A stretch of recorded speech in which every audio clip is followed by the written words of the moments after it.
Thank you, everyone. My name is Joe, and I'm an alcoholic. And it's truly by God's grace and the fellowship of Alcoholics Anonymous and the program of Alcoholics Anonymous that I found in a book called Alcoholics Anonymous. I'm sober today, and for that I'm very, very thankful. Charlie. Hi, everybody. My name is Charlie Parmlett. I'm a very grateful recovering alcoholic. Hi, Charlie. Because I'm a member of the fellowship of Alcoholics Anonymous, and by the grace of the power that I found in the 12-step program of Alcoholics Anonymous, I haven't found necessary to take a drink for 10,516 days today, one day at a time, and for this I'm grateful. Great to be here. Let's look at the last three steps, not as just maintenance steps, not just to keep us sober, but to see if we don't actually continue to grow in our relationship with God, with ourselves, and with other human beings. Twice in the book, Bill has mentioned a fourth dimension of existence. Once in his story, once in chapter 2, a dimension of living far beyond the normal three. You can't explain it, you can't describe it, you can only feel it. And that's what the last three steps do. Move us into another dimension of living. Let's look at them for just a few minutes. You know, one of the things that we did as a fellowship is we took the steps out of the book and we put them on these little cards, put them on the wall. And if you look at step 10 on this card or on the wall, well, by the way, we left the instructions on how to work the steps in the book. People come into AA and look on the wall and try to work the steps off the wall without instructions. No wonder they get in trouble. But step 10 off the wall or this card says, continue to take personal inventory, and when wrong, promptly admitted it. And it looked like if we just continued to take a little inventory, and if we were wrong, promptly admitted it, we would be doing the intent of step 10. And somehow or other we got the idea that we do that at night. Well, the nighttime portion is over in step 11. It's not in step 10. And Charlie and I have discussed this at great detail. We don't get in trouble at night in bed anymore. We need a daytime walking around step. So let's look at step 10 in a different light. So this thought brings us to step 10, which suggests that we continue to take personal inventory and continue to set right any new mistakes as we go along. We vigorously commenced this way of living as we cleaned up the past. We have entered the world of the Spirit. We've had a spiritual awakening. Our next function is to grow. To grow, not maintain, not stay where we are, but to grow. In understanding and effectiveness. Now, this is not an overnight matter. It should continue for our lifetime. Continue to watch for selfishness, dishonesty, resentment, and fear. What step did we use to look at that in the first place? Anybody remember? Step 4, okay. Now, when these crop up, we ask God at once to remove them. What steps did we use there? 6 and 7, all right. We discuss them with someone immediately. And what step was that? 5, okay. And make amends quickly if we've harmed anyone. And what steps did we use there? 8 and 9. Then we'd resolutely turn our thoughts to someone we can help. Love and tolerance of others is our code.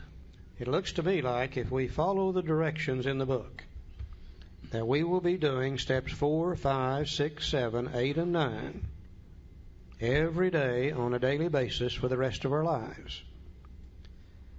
I would defy anybody in this room to do 4, 5, 6, 7, 8, and 9 on a daily basis and stay the way you are.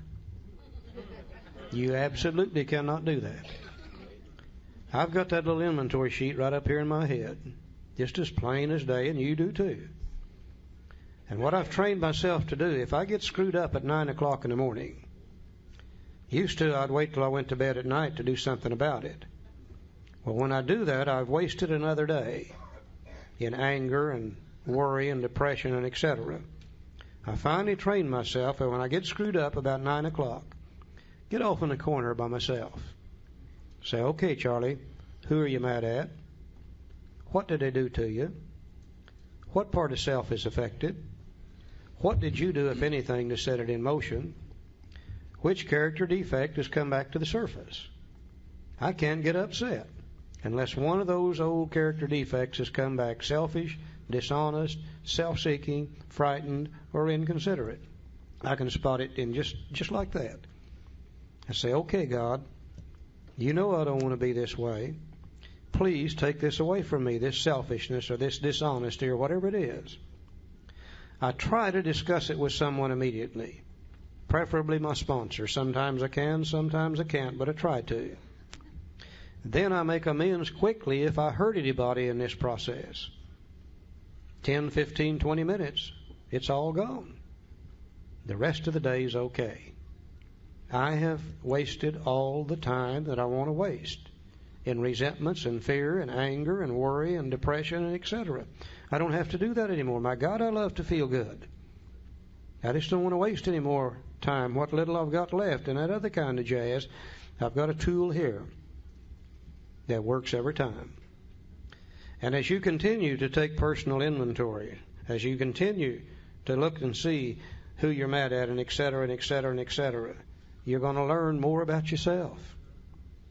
As you ask God to take these things away, they become less and less. As you discuss them with another human being, preferably our sponsor, we know more about ourselves. As we make amends quickly, our relationship with the world and everybody in it becomes better and better.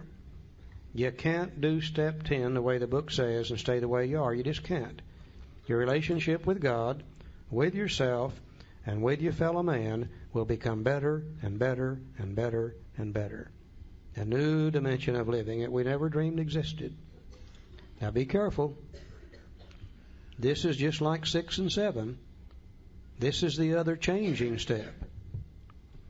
And if you stay fouled up, you can't blame it on anybody else any longer. Because if you're fouled up and you use step 10, you can get rid of that stuff. But if you stay fouled up and stay angry and worried and depressed and selfish and dishonest, it's got to be because that's the way you want to be. I can't blame it on anybody or God or anything else any longer. And once in a great while, I like to be screwed up. There's times I like to be mad. Because when I'm mad, I can romp and stomp and raise hell with everybody around me all day long. And that gives me a comfortable feeling of superiority.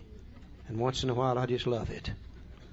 There's times I like to be afraid, because I can use that to rationalize and justify not doing what I should do, or just as importantly, doing something I shouldn't do. But when I do that anymore, I don't enjoy it like I used to. Somewhere about the middle of it, I catch myself. And I say, okay, idiot, you're doing it to yourself again. This thing really does work. And you'll continue to grow. Now, after step 10, you got another set of promises. Let's look at them for just a moment. He says, and we cease fighting anything or anyone, even alcohol. For by this time, sanity will have returned. Remember it said we came to believe that a power greater than ourselves would restore us to sanity? Well, we get our sanity back on step 84, on page 84, by the way. For by this time, sanity will have returned. For we will seldom be interested in liquor. If tempted, we recoil from it as from a hot flame. We react sanely and normally, and we'll find that this has happened automatically. We can see that our new attitude toward liquor had been given us without any thought or effort on our part. It just comes. That's the miracle of it. We're not fighting it, neither are we avoiding temptation. We feel as though we have been placed in a position of neutrality, safe and protected. We've not even sworn off. Instead, the problem has been removed. It does not exist for us. We are neither cocky nor are we afraid. That is our experience. That is how we react, so long as we keep in fit spiritual condition. And again, remember way back on page 45, it said that the main object of this book was to enable me to find a power greater than myself, which would solve my problem. And somewhere between there and here, we have the first 9 steps, or 10 steps to the program of Alcoholics Anonymous. And one day, into 6 or 7 or 8 months of sobriety, I'm working these steps. I looked up one day and I said, what happened to that desire of drink that I used to have? It's just gone. I mean, it was just gone, seemingly without any effort on my part. I found the power, and the power solved the problem. It was just gone. That's the miracle of it. Miracle of it.